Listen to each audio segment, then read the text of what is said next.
اکل حرام سے روکا گیا ہے۔ ولا تاکلوا اموالکم بینکم بالباطل، اور دیکھو اپنے مال آپس میں باطل طریقوں سے مت کھاؤ۔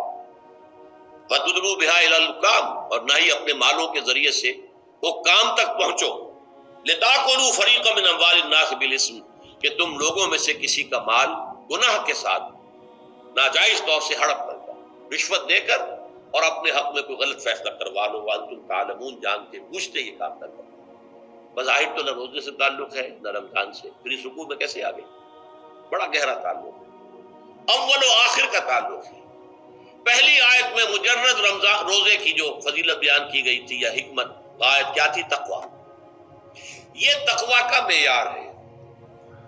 تقویٰ جو ہے ظواہر کی بنیاد پر نہیں ہے، اگرچہ ظاہر بات ہے کہ ظواہر بھی دین کا حصہ ہے۔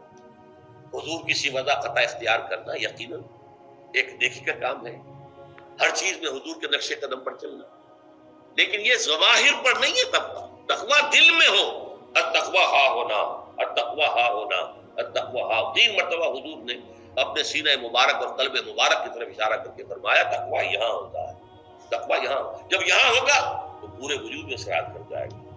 لیکن اس میں اہم ترین بات کیا ہے؟ عقل حلال، جو مشکل ترین کام، حرام کا لقمہ نہ آئے، ورنہ جیسے کہ کہا گیا ہے دعا کے بہترین مقام پر پہنچ گئے ہو، حرم کعبہ کے ملتزم کے ساتھ چمٹے ہوئے ہو اور دعائیں کر رہے ہو، اب اس سے زیادہ دعا کی قبولیت کا کون سا وقت ہو؟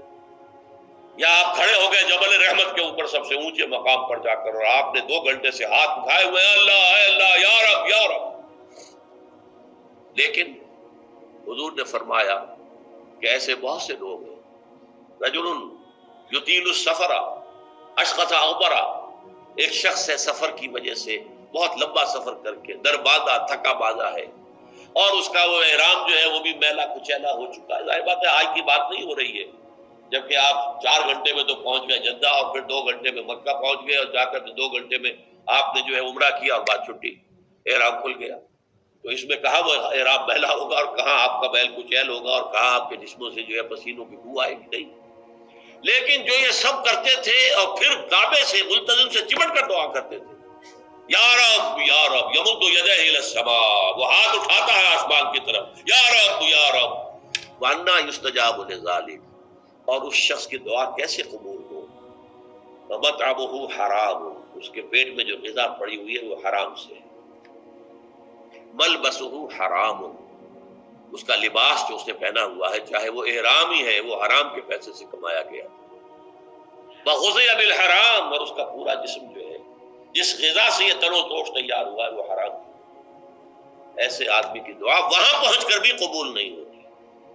لہذا تقویٰ کا اصل معیار عقل حلال، روزی حلال کی، اگر یہ نہیں ہے تو آپ نے متقیوں کی شکل بنا لی اور بہت ہی آپ نے اپنے ظاہر کو جو ہے بہت آراستہ پیراستہ کر لیا سنت رسول سے، لیکن اللہ کی نگاہوں میں اس کی کوئی قدر و قیمت نہیں ہوگی جب تک کہ آپ کا رزق حلال پر۔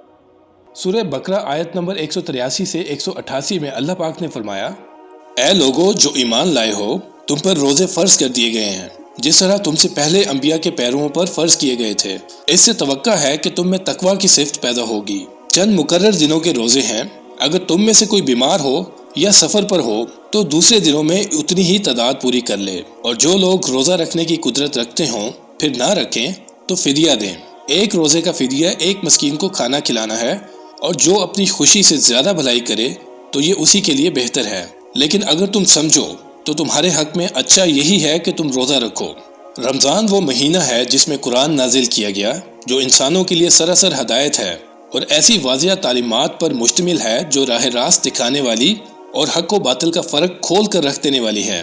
لہٰذا اب سے جو شخص اس مہینے کو پائے اس پر لازم ہے کہ اس پورے مہینے کے روزے رکھے، اور جو کوئی مریض ہو یا سفر پر ہو تو وہ دوسرے دنوں میں تعداد پوری کرے۔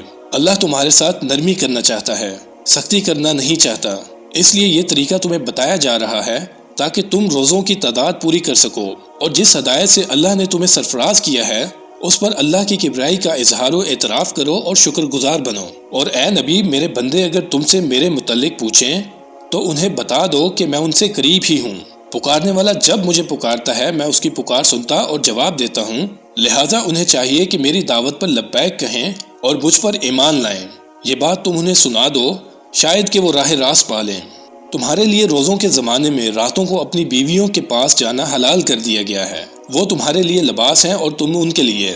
اللہ کو معلوم ہو گیا کہ تم چپکے چپکے اپنے آپ سے خیانت کر رہے تھے، مگر اس نے تمہارا قصور معاف کر دیا اور تم سے درگزر فرمایا۔ اب تم اپنی بیویوں کے ساتھ شب باشی کرو اور جو لطف اللہ نے تمہارے لیے جائز کر دیا ہے اسے حاصل کرو۔